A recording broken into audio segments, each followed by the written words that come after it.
Hello everyone. I just wanted to come in with a short update on some of the inking and dyeing that I've done, because some of it completely accidentally came out really cool. So I have a bunch of the copy paper that I have coffee dyed. It's just my leftover coffee from the morning, and I brushed it on and I set it out into the sun to dry. And that's what most of this is back here. So you can see it's pretty standard coffee dyeing. I didn't do any lace. It's just your, really standard coffee dyeing, because I needed some more coffee dye paper for the project. Then I also took a whole bunch of my green inks. So I have, these are all spray stains. None of these are oxides. So I have Twisted Citron, Old Paper, which is both yellowy greens, Rustic Wilderness, Mowed Lawn. I've got two mowed lawns there. Lucky Clover. I had some Evergreen Bough, which is a very bluey one, blue-green. Cracked Pistachio, which is like a bright, vibrant yellowy green. Pine Needle, and a second cracked pistachio. So those are the spray stain inks, not oxides, but spray stains that I used. And what I used those on were these sheets of tracing paper. So I have these sheets of tracing paper. So they're really pretty, but they weren't drying quickly enough, so they needed to be blotted. So what I did is I interspersed them in between this was still damp. It was still damp coffee dyed paper. And I put the alternated coffee dyed paper with the sprayed paper, and I got these really cool patterns. I mean, the inked paper is exactly what I wanted, but this was the surprise, that the coffee dyed paper blotted the stained paper in such a cool way.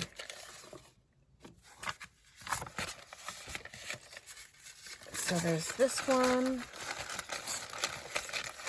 I mean, I could tell that there were still puddles of ink on the tracing paper, which is why I decided it needed to be blotted by the coffee stain in order to dry. And I'm just so happy with how these came out. And this circle, I don't know if it's showing up on camera, I had put a rock on it so it didn't blow away. So that's why there's that funky circle in the center. Yeah, I just really love how these turned out. So what I'm going to do with them is these, well, that's probably not one. So these ones that are the blotted ones, I'm just going to fold, I think, and add to the journals as a page. I should see how many I have of them. So I'm just separating them out, because I just think this, of course, is my absolute favorite one. This one. Oh, I think there was one of the tracing paper pages that was particularly damp, had a lot of extra ink on it, and I'm not sure what I'm going to do with that one. So these, let's count them. I have 1, 2, 3, 4, 5, 6, 7, yay, 8, 9, 10. Wow, excellent. So I'm just going to fold those and stick them right into the journals as pages. This one was a blotter one. I'm just going to put that to the side. Then these, how many do I have of these? I have 1, 2, 3, 4, 5, 6. So what I should probably do is cut these in half, so I have one of these for each one, and then I'm going to sew it onto the other coffee dyed paper. So where is my cutter? Let me get my cutter. So these are 12 inches wide.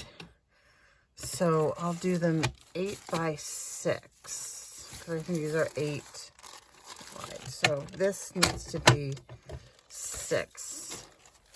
Do you think I'm going to get in trouble for trying to cut them all at once? Are you yelling at me to stop? Let's see if my little Fisker's slider cutter thing will work. Okay, so I'm making them at about 6 inches in, it'll be 6 by 8. I think that should work. So, this is feeling sticky. Oh dear. I don't know why it was so sticky. Voila! Yay. Okay, so now I'm going to take those and I'll take one of these. Oh, it is, I should have done it. Oh, all right. Wasn't thinking that through. So I'll do it this way. I definitely want to sew. It'll look good that way too. Going to sew these onto the page this way, and then I'm going to tear away. So I could do it diagonally and then tear away. I'll tear away the half of the tracing paper on this side, and then I will tear away half of the coffee dyed paper on that side, and you'll have a cool effect of like this green attached bit. So I'm going to do that, and then I will come back and show you what I mean. So be back in a sec.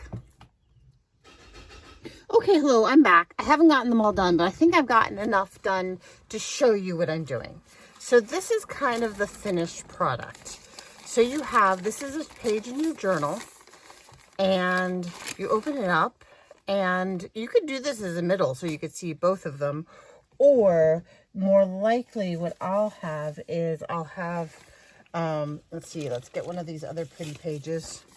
This will be part of a signature like that. So you could actually put a really pretty embellishment or stamp on this page, and you'll be able to see through it and anticipate it on the next page.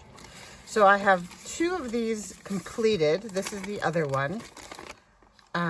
And I don't care that they're not perfectly, you know, to the edge of the page. I just love the way they look. And I should mention that this was largely, it was entirely inspired by Jibidniri, and I will link her channel in the box below. Whoops, I did mess that up somehow.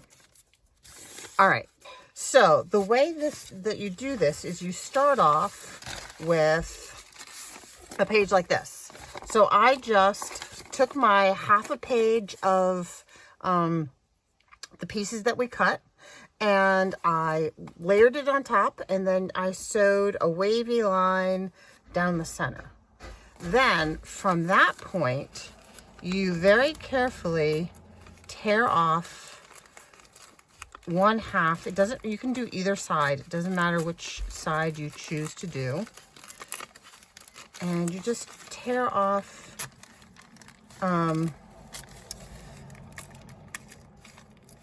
one side of the line of sewing. And I try to leave a little bit of a margin. And I'll show you why in a second. So then this can get pinned to that spot right there. Let me reach around and grab a couple of thingamajigs. So then this, you can just clip or pin, or however you do it, to the other side of the page, like that. Then what you do is you will go and you will sew down the edge of that page. So now you'll have this flap. So here, what you can do is now, instead of tearing off the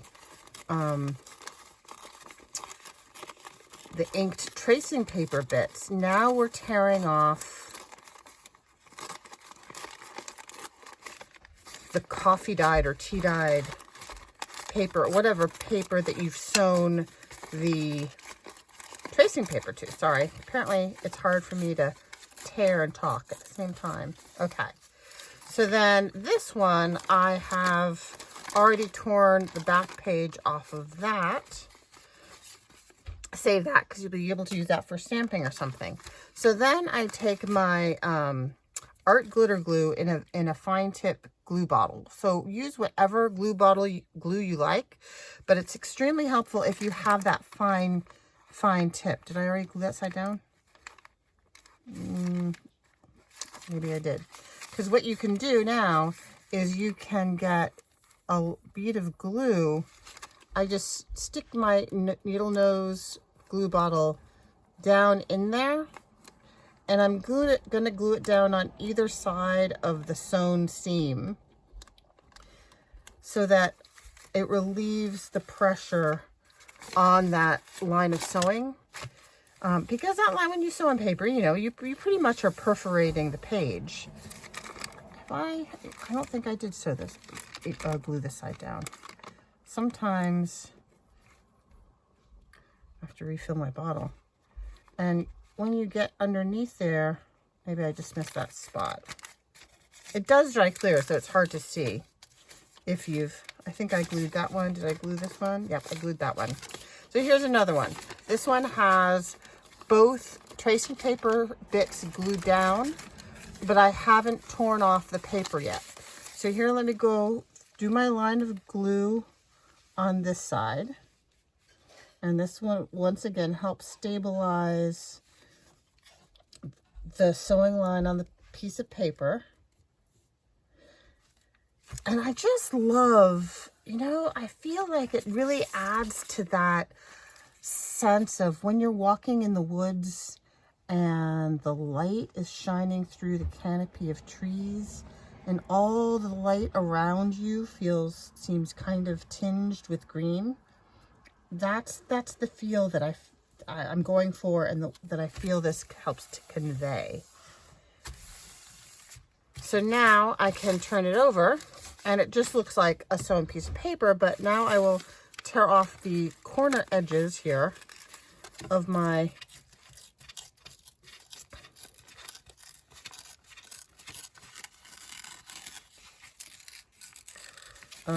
coffee dyed paper. Once again, I will save these corners because they will be good for stamping on or backing little tags, or, you know, doing whatever we do with our scraps.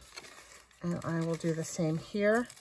And the thread I'm using here is a cone that I think I got. Actually, I think I ordered it on Amazon, but you can get it at Joann or wherever. It's a big gold cone of variegated green, and I use it for just about everything. It's my favorite bit of sewing thread just because it kind of goes with everything I do. I also have a spool of variegated blue and a spool of variegated brown, and I really enjoy the variegated sewing threads. But it's just so convenient that this is in a cone because there's so much of it. I'm just going through and putting a line of glue underneath that flap to help relieve some of the stress off the seam. And you can come on the side, and I don't know if you can see that on camera, but I can see that the glue is coming out. So there's that there, and I need to do it on this side.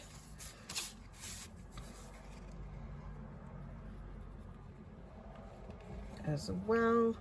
And then you can choose to do whatever you want with the ends of the threads. For now, I think I'm going to leave them. We'll see if they stay in the final product or not. I don't know. And then once again, you can see that that glue did come out and comes down like that. So there you have it. I have a couple of pages that will slide in as pages in the journal, and it will help convey, oh, I have to go back and sew that one, help convey that feeling of green, woodsy green. All right, so I hope you found that interesting. Thanks so much for stopping by, and I hope to be doing more throughout the week. Although I have to say I am going away for the weekend on Thursday, so I will see if I can try and get a couple of videos done tomorrow. If not, I hope you all have a great weekend.